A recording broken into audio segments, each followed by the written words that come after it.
So just imagine তুমি একজন normal businessman, তোমার কিছু প্রবলেমের কারণে তোমার বিজনেস বন্ধ হয়ে যায়, আর তোমার ফাইন্যান্সিয়াল যে একটা সাপোর্ট যেটা ছিল লাইক ওটা শেষ হয়ে যায়, আর তোমার অবস্থা খুব খারাপ হয়ে যায়।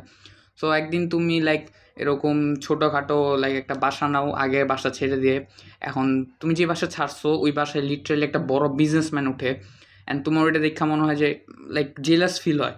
সো তুমি কী স্টেপ নিবা, লাইক সামনে কী হয়। সো এরকম একটা থিম নিয়ে আছে, আমি একটা মুভির ব্যাপারে কথা বলবো, that is the occupant. Occupant release হয়েছিল 2020 সালে। স্টোরিটা অনেক সিম্পল, বাট তুমি যদি একটু খেয়াল করে দেখো তো এটা অনেকটা প্যারাসাইট ফিল হবে, যেটা কোরিয়ান মুভি একটা ছিল, ওটার একটু লাইট ভার্সন বলতে পারো তুমি।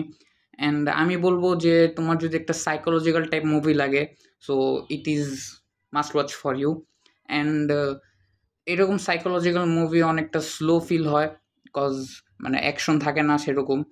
সো তুমি চাইলে দেখতে পারো। অ্যান্ড যেভাবে সাইকোলজিক্যালভাবে খেলে, ব্রেন দিয়ে খেলে, মাইন্ড গেমটা খেলে, ইটস মানে খুব খুব ভাল লাগে দেখতে।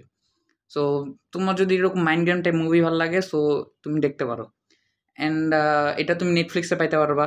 তাছাড়া তুমি লাইক ইন্টারনেটের ভালোবাসা ইউজ করে ওটা দেখতে পারো। অ্যান্ড এটা আই গেস কোনো স্প্যানিশ টেনিশ মুভি হবে, সো তুমি লাইক নেটফ্লিক্সে দেখলে ডাব হিসেবে দেখতে পারবা।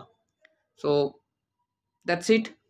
যদি তোমার সাইকোলজিক্যাল টাইপ মুভি ভালো লাগে, ইউ ক্যান ওয়াচ ইট।